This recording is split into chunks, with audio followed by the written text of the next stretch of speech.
The gentle hum of the air conditioning in my office was very different from the storm of thoughts in my head. My name is Anna, and I'm a 28-year-old lawyer. My life now is very different from my chaotic childhood, which I keep hidden even from my closest friends. The quiet of my office was broken by the ringing of my phone. It was an unknown number, but it felt strangely familiar. I picked up the phone with a nervous hand. "Speaking," I said, trying to sound professional and careful. "Anna, it's your father," said the voice.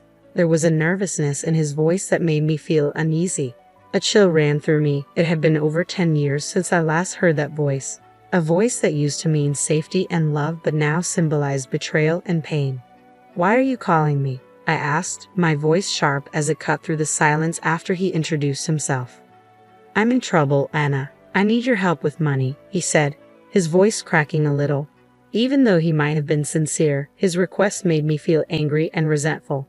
"You need my help now, after all these years?" I replied, feeling a mix of disbelief and anger. "Yes, I wouldn't ask if it wasn't serious." "I'm really in a tough spot," he continued, sounding more desperate. "You stopped being my father a long time ago. You can't just call me now and expect me to help," I said firmly, my voice cold and steady. There was a long pause on the line, filled with a heavy silence that felt like a huge, unbridgeable gap between us. "Anna, please. I'm still your dad," he said, trying weakly to reconnect with me. The word dad felt strange and almost shocking. "A dad? You lost that title when you chose her over me," I replied, my words filled with years of buried anger and hurt. "You're my daughter, I thought," he began, sounding both pleading and desperate. "You thought wrong," I interrupted, cutting him off. "You made your choice years ago, and now I've made mine." "Anna, I am sorry. I just need this one favor," he said. The word sorry echoed in my office, sounding empty and meaningless. "Sorry doesn't change the past. I can't help you," I said firmly, and then I hung up the phone. Before I turned 10, my childhood was full of love and laughter.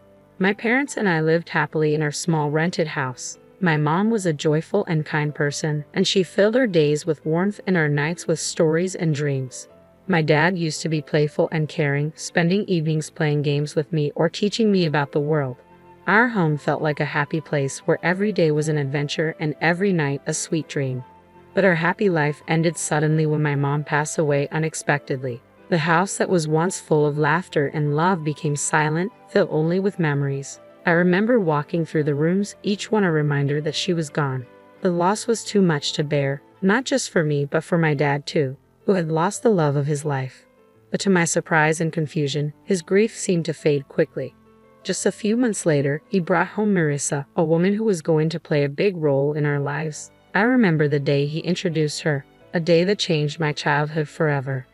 "Anna, this is Marissa. She's going to be staying with us," my dad said one evening. His voice didn't have the warmth I was used to hearing. I looked at Marissa, hoping to see some kindness or friendliness in her, but I found none. She seemed imposing, and her gaze was cold and calculating from the very first moment. I felt a change in the air, a shift that filled me with a sense of dread I couldn't explain. "Hello, Anna," Marissa said. Her voice was smooth but lacked real emotion. Her smile didn't comfort me, it seemed to hide something sinister. In the days that followed, the house felt different, as if the walls themselves were shrinking away from her presence. The happy memories of the past seemed to fade, replaced by a lingering unease that settled everywhere. I kept looking at Marissa, trying to find something nice or kind about her, but her every look and gesture seemed filled with an unspoken hostility. It became clear that she wasn't here to fill the void my mother had left, but to create a new story where I didn't belong. As I watched her move around our home, a home that once felt safe and happy, I couldn't shake the feeling that her arrival marked the start of something bad. The way she looked at me with eyes that seemed to hide more than they showed made me worry about the future. After Marissa arrived, it felt like I was living in a nightmare I couldn't escape. The house, once filled with my mother's laughter and love, now felt cold and unwelcoming. Marissa's presence cast a shadow over everything, turning even simple daily routines into struggles. One morning, as I sat down for breakfast, I noticed my food tasted unusually salty. "Marissa, did you put too much salt in this?" I asked hesitantly. "Oh, did I? It must have been a mistake. Just eat it, Anna. Don't be so picky," she replied, her tone dismissive and almost mocking. The incidents became more frequent and mean-spirited. I remember finding my clothes ruined after they were washed. Marissa, my clothes are all faded. What happened? I asked one day, holding up my favorite dress, now discolored and unwearable. She glanced at it and shrugged nonchalantly. Maybe the washing machine is acting up, or perhaps it's time you stop wearing such childish clothes. I felt a surge of frustration but knew arguing would only make things worse. Feeling helpless, I turned to my dad, hoping he would see through her act. Dad, Marissa is ruining my things. She's always mean to me, I said one evening, my voice trembling with anger and sadness. But my dad's reaction was not what I had hoped for. Anna, you're just imagining things. Marissa is trying her best to fit into our family. Stop causing trouble, my dad said firmly, and his words hurt deeply. Every day felt like a struggle, dealing with Marissa's hostility and my dad's indifference. The home that used to be a safe haven now felt like a prison. I began spending more time in my room, trying to escape the constant tension. Living in that unhappy house made me feel alone and misunderstood. The safety and happiness that once filled our home were replaced by fear and anxiety. I missed the past when my mom's smile could brighten up the whole room, so different from the darkness that now filled every corner. Living with Marissa became a daily challenge of avoiding her and putting up with her cruelty. Her hostility towards me started with small things like pinching my arm or twisting my stomach, always in places I could hide under my clothes. The pain was sharp and a constant reminder of how helpless I felt. I started coming up with ways to avoid her, always being careful about where she was in the house. I would take long routes to my room or wait until she was busy before I moved around. Even with these efforts, there were times when she caught me off guard, and those moments always ended in pain. One day, while I was quietly reading in the living room, Marissa walked in and, for no reason, pinched my arm hard, her nails digging into my skin. I winced in pain but kept myself from crying out. She looked at me with a cold, smug smile before walking away. During one of Grandma's rare visits, she noticed how I was moving cautiously and flinching whenever Marissa's voice echoed through the house. Anna, is everything okay at home? Grandma asked, sounding worried. I looked at her, wanting to tell her the truth but afraid and wanting to protect her from worry. Yes, Grandma, everything's fine, just a lot of schoolwork, I lied, forcing a smile. She seemed unsure but didn't press further. I felt guilty for lying to her but couldn't stand the thought of causing her any stress. That evening, as Grandma was leaving, I saw Marissa watching from the window with a satisfied look on her face. It was clear she enjoyed having control over me, that she could hurt me and get away with it. Her smug expression was a clear sign that she saw herself as the one in charge and me as a powerless victim in her cruel game. I went to my room, feeling trapped in a cycle of abuse and silence. The physical pain from Marissa's pinches and twists was tough, but the emotional pain was even worse. School was my escape, a place where I could briefly forget the misery at home. But even at school, the shadows of my home life began to follow me. Mrs. Thompson, my kind-hearted teacher who always encouraged us, noticed something was wrong. One day, as I handed in my homework, she gently took my wrist and saw the bruises on my arm. Anna, what happened here? These look like bruises, she said, sounding worried. I quickly pulled my arm back, covering the bruises with my sleeve. It's nothing, Mrs. Thompson. I fell while playing. I lied, not meeting her eyes. Mrs. Thompson didn't seem convinced.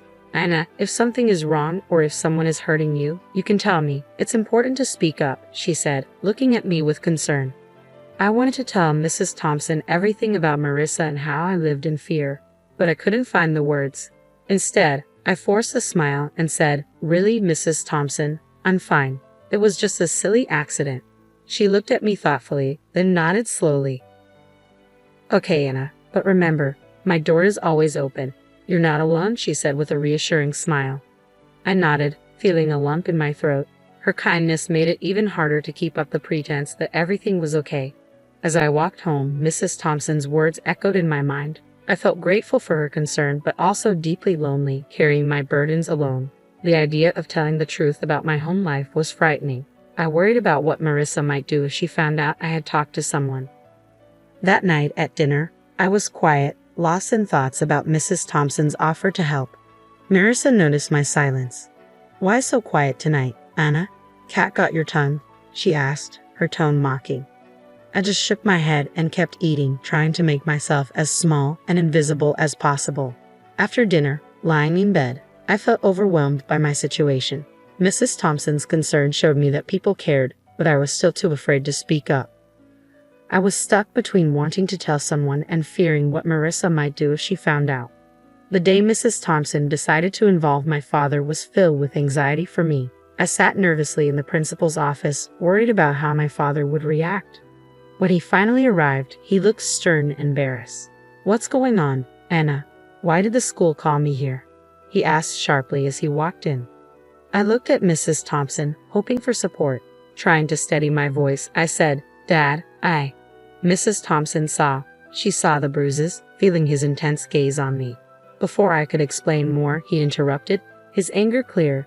"Bruises? What are you talking about? Are you making up stories again?"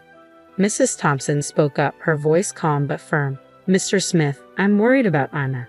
The bruises on her arm don't seem accidental. We need to look into this." My father's face grew red with anger. "She's perfectly safe at home. Anna, are you spreading lies about our family?" he asked, clearly disappointed in me. The tears I had been holding back started to fall. "It's not lies, Dad. Marissa, she's been hurting me."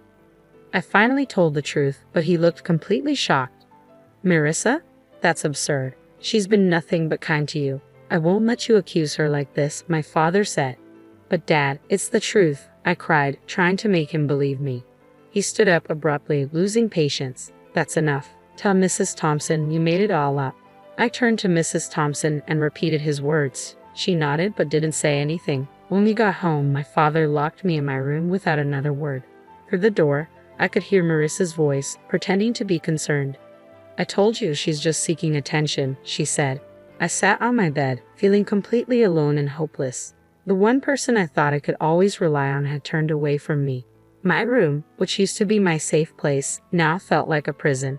I lay there, thinking about everything that had happened. The physical pain from Marissa was hard, but the real hurt came from being disbelieved and punished by my own father. It was a harsh realization that the person who was supposed to protect and love me was now causing me the most pain. The days I spent locked in my room were some of the darkest I'd ever known. Feeling trapped and alone, I knew my only hope was my grandmother. She was always kind and loving, but I had never wanted to burden her with my troubles. One evening, when I was sure Marissa and my father were busy, I gathered the courage to call my grandmother. My hands were shaking as I dialed her number. "Hello," her familiar, warm voice answered. "Grandma, it's me, Anna," I said, trying to keep my voice calm. "Anna, my dear, how are you?" she asked, with genuine care in her voice. Tears filled my eyes as I said, "Grandma, I need help. Can I come and stay with you for a while?" There was a pause on the other end. "What's wrong, Anna? Did something happen?" I took a deep breath and let the words spill out. "It's Marissa. She's been hurting me, and Dad won't believe me. I don't know what to do." I could hear my grandmother's concern as she quickly said, "Of course, dear, come right over." The next day, my grandmother arrived. She was small, but her presence was powerful. She confronted my father with surprising strength.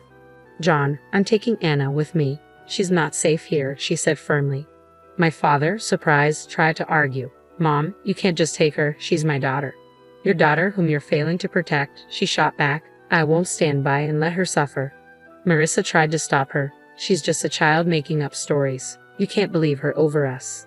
Grandma looked at Marissa with a steely gaze. "I can see a scared child when I see one. Anna is coming with me. If you try to stop me, I'll take this to the authorities."